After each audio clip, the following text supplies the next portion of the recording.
अस्सलाम वालेकुम स्टूडेंट्स।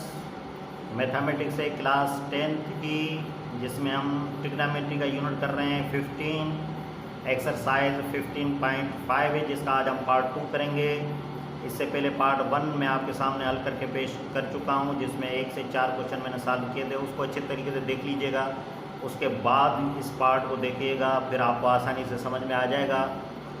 इन क्वेश्चन को सॉल्व करने से पहले जिन्होंने अभी तक हमारे इस YouTube चैनल मैथ स्किल्स को सब्सक्राइब नहीं किया है तो काइंडली पहले इसे सब्सक्राइब कीजिए, फिर लाइक कीजिए और दोस्तों के साथ शेयर कीजिए, खासतौर पर मैट्रिक के स्टूडेंट्स के साथ, ताकि वो भी इससे फ़ायदा हासिल कर सकें। तो आइए हल करते हैं। ये देखें, मिला हुआ है find the measure of an angle of elevation of the sun. Angle पूछ रहा है हमसे सन की। If a tower 300 metre high cast a shadow 590 metre long. देखें, टावर बना लेते हैं हम पहले। ये देखें, ये टावर बन गया। यहाँ पे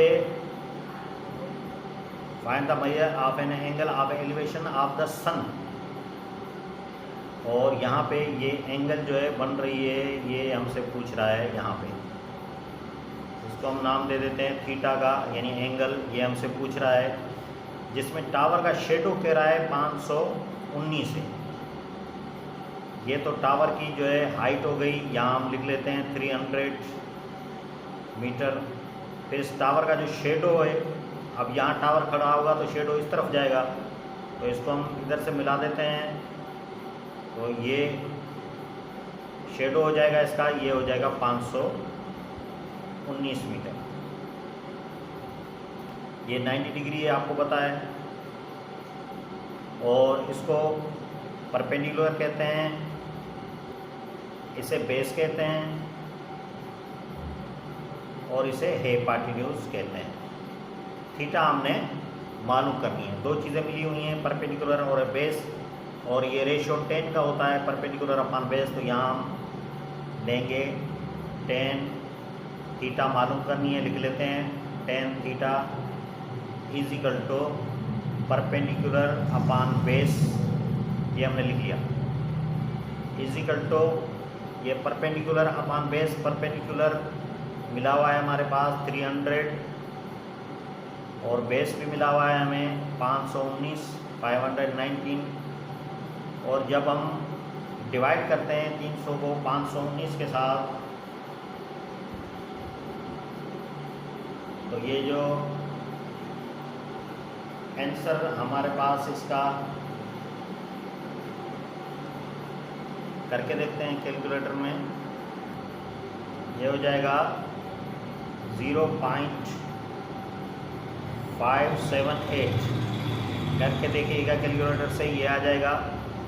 तो ये हो जाएगा 10 थीटा। अब एंगल पूछ रहा है, अब एंगल कैसे मालूम करें, पहले देखें 30 डिग्री। 30 डिग्री की वैल्यू होती है 1 अपान ये स्क्वायर रूट 3, 1 अपान ये स्क्वायर रूट में 3, ये वैल्यू होती है 30 डिग्री।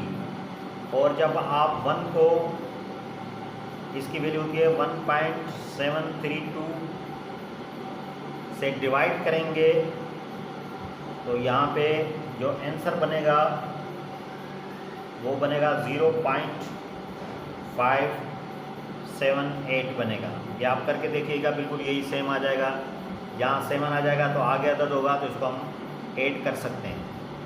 तो ये 1/3, ये जो एंगल होती है ये 30 डिग्री होती है 10 की।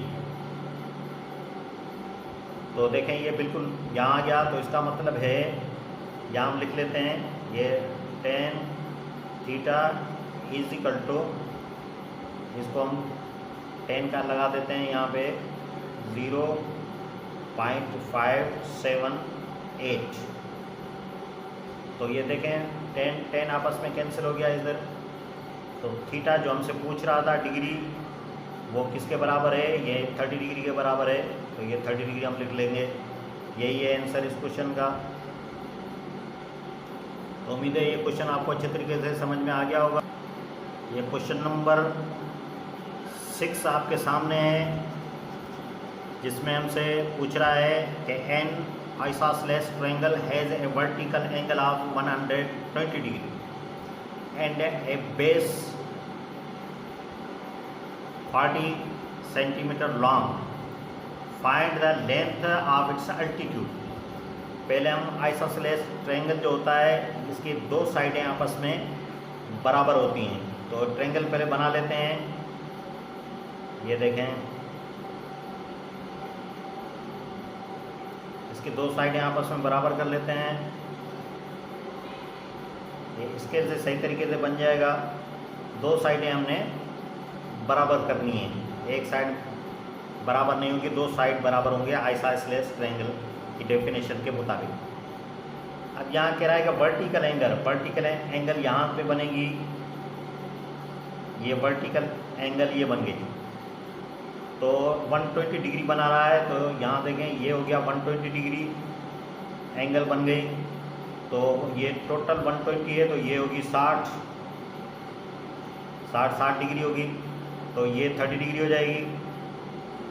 और ये 90 डिग्री है, यहाँ भी आप 90 डिग्री कर सकते हैं इसको, और इसको ये 30 डिग्री कर सकते हैं। तो ये देखें आगे क्या कर रहा है, एंड ए बेस 40 सेंटीमीटर, यानी टोटल जो है इसका बेस जो होगा वो 40 सेंटीमीटर होगा। अगर दो हिस्सों में तकसीम हो गया है तो ये 20 सेंटीमीटर होगा और ये भी 20 सेंटीमीटर होगा। कह रहा find the length of its altitude. अब अल्टीट्यूड जो है ये इसका हमसे पूछ रहा है, यानी ये एक्स इसकी लेंथ पूछ रहा है। तो अब इसको बंद कर दें, इसको आप बोल दें इस ट्रायंगल को, ये जो है इस ट्रायंगल को हल करेंगे हम। तो ये तो परपेंडिकुलर होता है, आपको पता है ये बेस होता है और यहाँ ये है हाइपोटेन्यूज होता है। तो दो चीज़ें मिली हुई हैं, एक परपेंडिकुलर और बेस मिला हुआ है हमारे पास। तो ये परपेंडिकुलर अपॉन बेस जो होता है वो 10 का होता है। तो यहाँ देखेंगे 10 30 डिग्री ले लेंगे, ये परपेंडिकुलर अपॉन बेस है, तो इसको 10 30 डिग्री ये किसके बराबर होता है, ये होता है 1 अपॉन ये √3, ये चार्ट जाके देखें आप, किताब में दिया हुआ है, इसके बराबर है। और परपेंडिकुलर को हमने x करके लिया है और यहाँ बेस इसको हम लेंगे 20, तो 20 जाके मल्टीप्लाई होगा, इसके 1 के साथ मल्टीप्लाई होगा और ये √3 जाके x के साथ मल्टीप्लाई होगा। तो x को इस तरफ ले आते हैं, यानी ये √3 ये मल्टीप्लाई हो जाएगा x के साथ और ये 21 के साथ मल्टीप्लाई होके 20 ही बनेगा।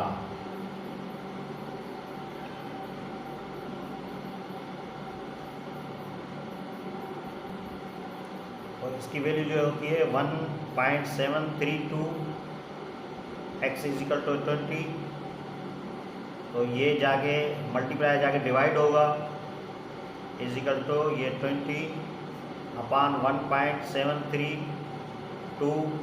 तो ये x = अगर आप 20 के साथ इसको डिवाइड करेंगे तो ये आंसर मिलेगा आपको 11.5 और 5।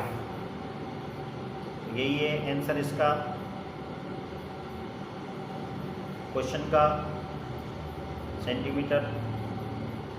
20 जाके मल्टीप्लाई करते x की जगह इसके साथ नहीं भी लिखते तो भी खैर था, चलें हो गया ये आंसर।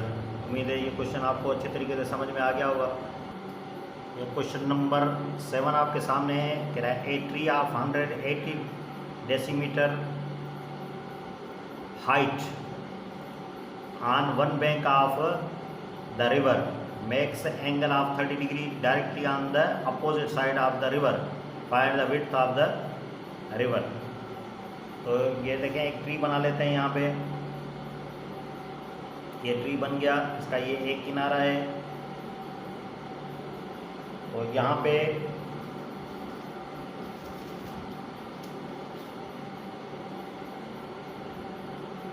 ट्री की जो लंबाई है वो 180 है। एक किनारे पे एक दरिया के banks an angle of 30 degree directly on the opposite side. तो इसकी अपोजिट साइड तो ये होगी। तो यहाँ पे ये एंगल बना रहा है, कितनी बना रहा है, ये बना रहा है 30 डिग्री बना रहा है। तो find the width of the river, दरिया का पेट मालूम करना है, यानी चौड़ाई। तो ये यहाँ से लेके ये हमने मालूम करनी है, इसको हम नाम दे देते हैं एक्स का। आपको पता है ये परपेंडिकुलर होता है, ये बेस होता है, और ये हाइपोटेन्यूज होता है, ये 90 डिग्री होती है। तो दो चीज़ें मिली हुई हैं, परपेंडिकुलर और बेस। तो ये 10 होता है बराबर इसके, तो 10 30 डिग्री इज इक्वल टू लिख देते हैं हम परपेंडिकुलर अपॉन बेस। तो 10 30 डिग्री जो होता है ये बराबर होता है 1/√3 के बराबर होता है।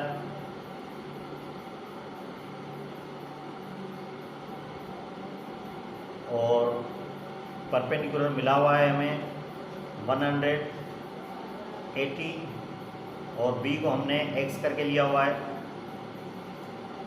यहाँ देखें एक्स जाके 1 से मल्टीप्लाई होगा और इसका 3 जाके 80 से मल्टीप्लाई होगा। जब एक्स 1 से मल्टीप्लाई होगा तो एक्स हो जाएगा, और ये 180 को मल्टीप्लाई करते हैं √3 के साथ, तो ये हो जाएगा 180 और मल्टीप्लाई √3 की वैल्यू है 1.732। और जब हम इसको मल्टीप्लाई करेंगे तो ये आंसर आ जाएगा 311.76। ये आ जाएगा आंसर इसका। तो उम्मीद है ये क्वेश्चन भी आसानी से आपको समझ में आ गया होगा। ये क्वेश्चन नंबर 8 आपके सामने कह रहा है the angle of elevation of the top of hill from a place is 45 degree in going towards. पहले इसको करते हैं the angle of elevation of the top of hill. पहले हिल बना लेते हैं, हिल पहाड़ी को कहते हैं। तो ये हिल बन गई। तो यहाँ पे कह रहा है कि द टॉप ऑफ हिल, पहाड़ी की चोट यानी टॉप ऊंचाई, यहाँ से फ्रॉम ए प्लेस जगह पे डिग्री बन रही है 45 डिग्री। तो ये तो ऊंचाई हो गई इसकी, और यहाँ पे बन रही है एंगल 45 डिग्री, 45 डिग्री। फिर कह रहा है इन गोइंग टूवर्ड्स, थोड़ा सा आगे बढ़ते हैं। तो थोड़ा सा कह रहा है कि आगे बढ़ें। थोड़ा सा आगे बढ़ने के बाद क्या होता है, हिल ये 480 metre from the place, place से 480 मीटर हो जाएगी। तो ये 480 मीटर यहाँ हो जाएगी। तो फिर कह रहा है the angle of elevation of the top becomes of 60 degree. फिर कह रहा है एलिवेशन यानी एंगल 60 डिग्री बन रही है। तो यहाँ पे ये कह रहा है कि यहाँ पे एंगल जो बन रही है वो 60 डिग्री बन रही है। तो कह रहा है find the height of the hill, hill की ऊंचाई मालूम करें। तो हिल ये है, ये हमने हिल पहाड़ी बनाई थी। तो यहाँ नाम देते हैं इसका y का, और इसको नाम देना पड़ेगा, इसको हम नाम दे देते हैं x का। y हमने मालूम करना है, ये चीज़ हमने मालूम करनी है ऊंचाई। तो ये देखें नाम दे देते हैं इसको, इसका नाम यहाँ से लेते हैं, a इसको ले लेते हैं, b इसको ले लेते हैं, c इसको कर देते हैं, और इसको d कर देते हैं। तो पहले हम जो लेंगे टेकिंग ट्रायंगल ए, पहले हम इस ट्रायंगल को ले लेते हैं ACD ट्रायंगल को हम पहले कंसीडर कर लेते हैं, टेकिंग ले लेते हैं पहले इसको। तो यहाँ देखें ये y/x है, यानी परपेंडिकुलर अपॉन बेस। तो इसको हम 10 डिग्री ले लेंगे, tan 60 degree perpendicular upon base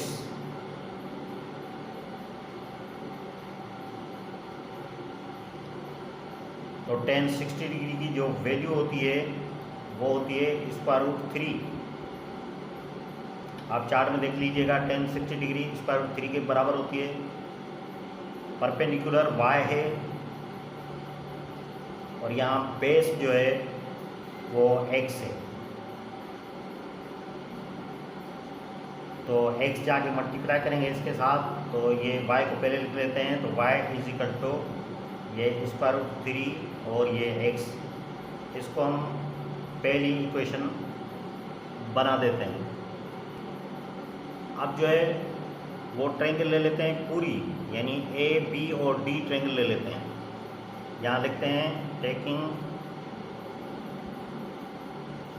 triangle A B D, पूरी ले लेते हैं ट्रायंगल।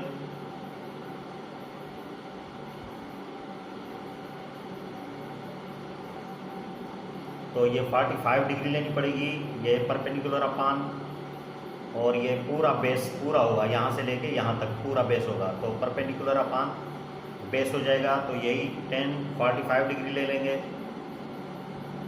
tan 45 डिग्री ये हो जाएगा परपेंडिकुलर अपान बेस। tan 45 डिग्री 1 के बराबर होता है, = परपेंडिकुलर y है और बेस हमने पूरा ले लिया है, यहाँ से लेके 480 भी है और x भी है, तो जमा हो जाएगा दोनों साइड, ये यहाँ से और यहाँ से ये आपस में हम जमा कर देंगे, तो 480 और प्लस ये x हो जाएगा। ये देखें 480 प्लस x, ये डिवाइड है, जाके 1 से मल्टीप्लाई होगा, तो पहले y रख लेते हैं इधर, y रख के और ये जाके इससे मल्टीप्लाई करेंगे, तो ये वैसे का वैसा ही रहेगा। और इसको हम बना लेते हैं इक्वेशन 2। तो कंपेयर कर देते हैं दोनों, कंपेयर इक्वेशन 1 एंड इक्वेशन 2 को कंपेयर कर देते हैं। इक्वेशन 1 कौन सी है, ये है y √3 और x,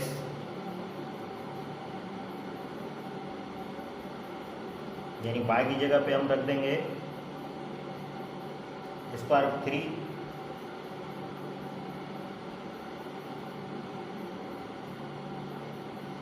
और x और सेकंड इक्वेशन ये है 480 प्लस ये x। यहाँ पे देखें ये √3 की वैल्यू जो होती है वो होती है 1.732x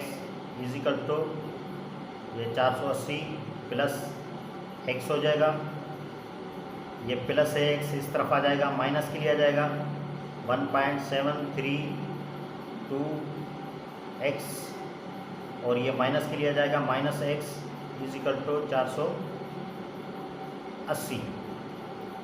तो ये देखें अगर इससे हम ये इसका नहीं होता कोफिशिएंट 1 होता है तो 1 1 आपस में कैंसिल हो जाएगा, तो बाकी हमारे पास क्या बचेगा 0.732x =480 हो जाएगा। तो ये जाके डिवाइड होगा 480 के साथ, 480 अपान 0.732 और जब हम डिवाइड करेंगे इसके साथ तो हमारे पास इसका आंसर आएगा 655.73 करके देखिएगा। तो अब हमने y मालूम करना है,